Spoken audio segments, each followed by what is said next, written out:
खुलुमबाय लोगोफोर आंनि YouTube चेनेलाव नोंथांमोनखौ बरायबाय।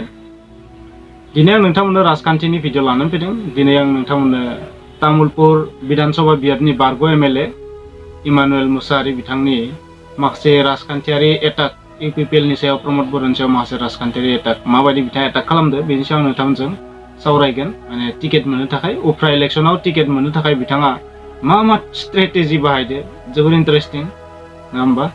स' पलिटिक्सआवथ' बेबायदि स्ट्रेटेजि बाहायखाय बेखौनो आं नोंथांमोननो शेयार खालामनानै फैदों। प्रमद बर' थामहिनबा UPPL सरकारा BTC आव जेबो मावाखै। प्रमद बर' एबा UPPL आ BTC आव BTR आव जेबो मावाखै। UPPL सरकारा साज्रांल' खामानि मावदों BTC एरियायाव साज्रांल' खामानि मावदों। साल' खामानि मावदों। ग्राउन्ड लेभेलाव जेबो खामानि मावाखै। फिसा बिथांखिफोरखौनो मावफुंनो हायाखै BTR ओनसोलाव। बेफोरखौ मावफुंनायावनो फेलें जादों आरो गेदेर बिथांखिनि बाथ्रायाथ' जुदा। बाथ्रा होनाय बायदियै खोथा होनाय बायदियै प्रमद बर' बिथाङा खामानि मावनो हायाखै। प्रमद बर'निख्रुइ हाग्रामा महिलारिया साबसिन। थामहिनबा बारग' CM हाग्रामा महिलारि BTC नि बारग' CM गाहाय मावफुं सोद्रोमा बिसो साबसिन बिथाङासो साबसिन। बाथ्रा लाखिनो हायैनि थाखाय इलेक्शननि सिगां बुंनाय बायदि बाथ्रा लाखिनो हायैनि थाखाय 5 बोसोरनि उनाव UPPL आ फिन सरकार खालामफिननो हानाय नङा BTC आव। BTC नि आगु सरकारा 2300 कोटि रां दाहार गालांदोंमोनब्ला मानो दिनैसिम सासेबो BPF नि लिडारफोरखौ एरेस्ट खालामनो हायाखै, हमनो हायाखै, साजा होनो हायाखै। बिथाङा बुंबावदों मा उफ्रा इलेक्शनाव टिकेट मोननो थाखाय जोबजासिम जुजिगोन, माने इलेक्शन जानायसिमहालागै बिथाङा जुजिगोन बेबायदि बुंदों। बे बिथिङाव बिथाङा टिकेट मोनाब्ला BJP नि हाइकमान्डखौबो मानिया, BJP नि हाइकमान्डनि बाथ्रा बायदि थाङा आरो BJP नि हाइकमान्डनि बाथ्राखौ लानानै UPPL खौबो मदद होनाय नङा बिथाङा। टिकेट मोनब्लासो बिथाङा सापर्ट खालामगोन बेबायदि बिथाङा बुंनो नागिरदों। आरो फैगोन उफ्रा इलेक्शनाव गेलेनो थाखाय जुदि UPPL आ टिकेट होयोबा UPPL आव हाबगोन, टिकेट मोनाबा UPPL आव हाबा। माने UPPL नि जानानै जेबो हेल्प खालामा, BJP नि जानानैबो जेबो हेल्प खालामा जुदि टिकेट मोना। आरो मोननैसो इन्टारेस्टिं बाथ्रा होनबावदों मा 10 नि मादाव 2ल', 10 नि मादाव 2ल' मार्क होगोन, जेनेबा 10 पइन्टनि मादाव 2 पइन्टल'सो मार्क होगोन प्रमद बर'नो। प्रमद बर'आ जुदि BTC आव 17 बोसोर सरकार खुंनो हायो आरो BJP आसामाव जुदि 15 बोसोर सरकार खुंनो हायो अब्लासो प्रमद बर'खौ हिर' होननानै मानिगोन, अब्लासो प्रमद बर'आ मा जागोन हिर'। माने मेन बाथ्राया जाहैबाय मा टिकेट। बिथाङा BJP आव जानो हागौ टिकेट मोनगोन सानदोंमोन, नाथाय बिथाङा टिकेटखौ मोननायनि आसा खम। मानो होनोबा UPPL नो मोननैबो सिटखौ हगारनानै होबाय। BTC आव जानो गोनां मोननै उफ्रा इलेक्शननि मोननै MLA नि सिटखौबो UPPL नो BJP आ हगारनानै होबाय। बिथाङा सानदोंमोन जानो हागौ टिकेट मोनगोन, बेनिखायनो बिथाङा BJP आव हाबदोंमोन नामा, जों ओरै बुजिनांसिगोन नङा होमबा। नाथाय बिथाङा टिकेट मोननायनि लामा नुहुराखैसै नालाय दानियाबा एटाक खालामनो हमदों। आरो बिथाङा मोनसे बाथ्रा बुंनानै होदों, टिकेट मोनाब्लाबो हारसिङैबाबो डेट मिन्स निर्दलीय पार्टि जानानैबाबो गेलेगोन। ना मा पार्टि जानाय गेलेयो बिथाङासो मिथिसिगोन समजों लोगोसे नङा होमबा। जोंनि साधारन रायजो राजाया बिथांनि बे राजखान्थियारि लेंगुवेजफोरखौ मा बुजिना लादो नोंथाङा कमेन्ट लिरबानो जाबाय। स' बे मोनसे राजखान्थियारि एटाक। UPPL आबो उत्तर होआखै नङा, होदो, आं बे उत्तरफोरखौ बुंला।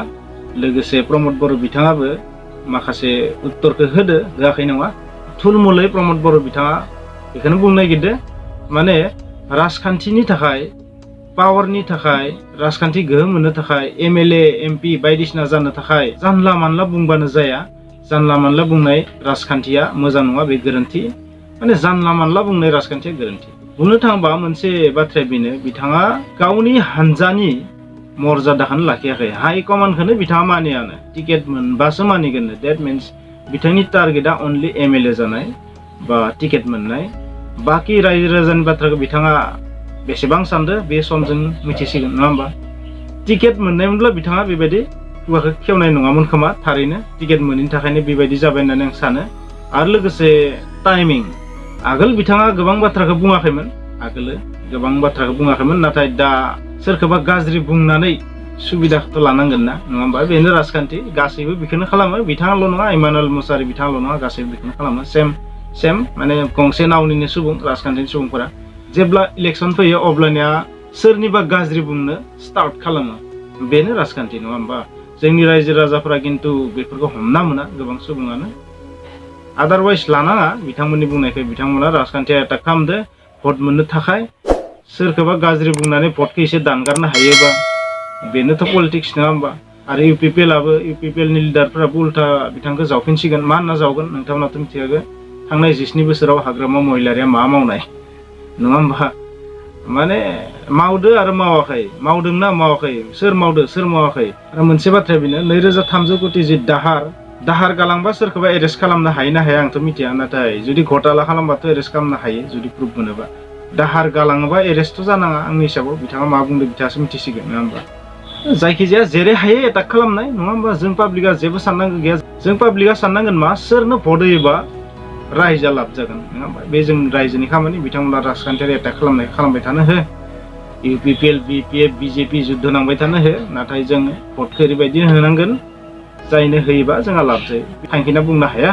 मिथियाबो रायजोनि अन्थराव मा गेलेना दं रायजोआ जायनो होयो बेनो मोजांसिन जागोन नङा होमबा इलेक्सनाव जाय देरहायो बेनो मोजांसिन नङा होमबा गाज्रियानो जानो हागौ पार्सनेलि नाथाय इलेक्सनाव जाय देरहायो बेनो मोजां जायनो भट होगोन बेनो मोजां मानसि आंनि नोजोराव सोर नोंनि नोजोराव सोर मोजां मानसि बेखौ बुंना लानायनि खुनु दरकार गैया बेफोर जाबाय सेक्रेट अन्थराव लाखिनो गोनां बाथ्रा बेफोरो आउटआव लाबजानाय बाथ्रा नङा अब्ला जोबनायाव कनक्लुजना मा जोबनायाव कनक्लुजना बेनो टिकेटनि थाखाय MLA MP बायदिसिना जानो थाखाय राजखान्थि पावार मोननो थाखाय पलिटिकेलि देरहासार जानो थाखाय सोरबा मानसिखौ गाज्रि बुंनाया मोनसे कालसार बायदि जालांबाय जे आमुगा मावाखै आमुगा मावदो आमुगा गाज्रि आमुगा जातिखौ नायाखै आमुगा थगायबाय आमुगा बर' हारिखौ थगायबाय आमुगा इमान बोसोराव मा मावनाय बेबायदि पलिटिकेल एटाकआ सोलिबाय थादो बेफोरखौ जोंनि रायजो राजाया बुजिनांसिगौ बेफोरबायदि एटाकखौ जोंनि रायजो राजाया बुजिनांसिगौ इमानुएल मुसाहारिनिल' बाथ्रा नङा बे गुबुन सोरबा गुबुन पार्टिनि लिडारबाबो